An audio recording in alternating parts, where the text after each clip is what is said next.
Welcome to Infantryfield 4, or better known as Battlefield 4 Dragon's Teeth.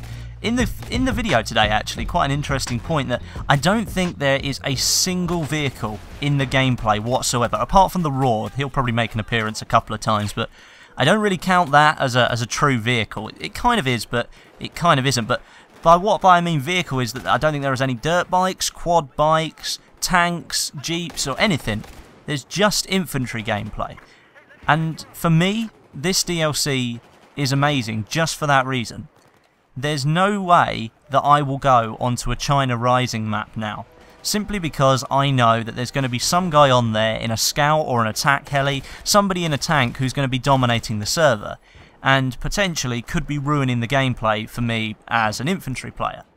This map pack is perfect if you want to just play as a soldier. You want to have your feet on the ground all the time, firing an assault rifle, a machine gun, SMG, sniper, whatever you want to do, but just as infantry. This DLC is perfect for that. In the background, you can see me using the Bulldog assault rifle. I unlocked this a couple of days ago, and I've absolutely fallen in love with it again, just as I did in the CTE when I first started using the thing. And I've got a little bit of a fetish for its iron sights. I don't really know why, because they're not the best iron sights in the world, but I get such a satisfying feeling when killing somebody just using the iron sights of a weapon. I haven't had to rely on some like third-party sight there so that I know I'm going to get that kill. And it basically just feels like I'm down to just me, the gun, and the enemy. There's no sort of strings attached there. And through that video, there's no iron sights on the Bulldog for the majority of the footage that you're watching, and it was such a good feeling to take people down. It's such a hard-hitting weapon with 34 max damage at close range, and that drops off to 25, so it's going to be a 4-shot kill maximum at any range, which is just amazing. And when it's just you and the iron sights, if you do have to start going down to just the single fire tap and you get that kill and they're about 100 meters away, it's such a good feeling. Now, we know that the last two DLCs, this one Dragon's Teeth and the Final Stand DLC, are being made by the DICE LA team, who are also responsible for the CTE program, or the community testing environment. Now, these guys have been making some great changes to Battlefield 4, and I just wanted to plant this firmly in your mind here. The first DLC that's been well received by lots of different news websites, the majority of YouTube producers, and the majority of the community. Fair enough, there are going to be people out there that don't like this DLC, and I fully respect that. But, on the whole, this DLC has been very well received. I did see some scores that came through from some different websites, and I think Eurogamer gave it an 8 out of 10. And there were some others as well. I'll link the Eurogamer article in the description so you can read it if you want to. Also, along with that, we have the Final Stand DLC, as I mentioned, which is coming soon as well, which will have implemented all of the changes throughout the lifetime of Battlefield 4. And we have the CTE program, which is constantly moving improvements forward into the main game. At the moment, they're testing the triage system, which is very close to being ported over to the main game. This is a system where you can see how long you've actually got left to revive somebody by the icon on the screen counting down, to show you how you can prioritise your revives, which is a really cool feature. And they also have the scalability and the opacity of the HUD icons being worked on too, and that's pretty much been nailed down to a T, so I expect both of those to be coming in the next patch for the main game of Battlefield 4.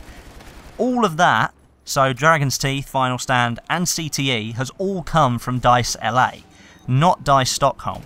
Now, up until Naval Strike, there have been barely any improvements made to Battlefield 4 to make it any different than what it was when it first came out. So, I'm going to stand here and say that DICE LA have done an absolutely amazing job in order to get Battlefield 4 up to a level where it should have been when it first launched.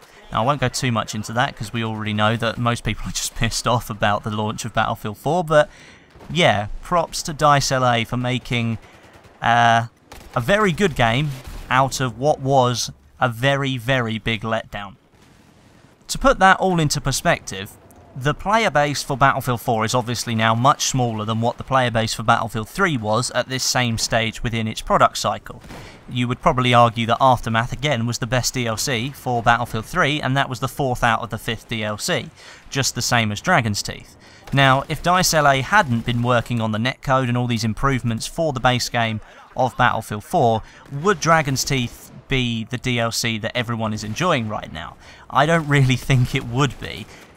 For example, if they hadn't put lots and lots of time into fixing the netcode, which is going to play a massive role in this DLC specifically because it's so infantry focused.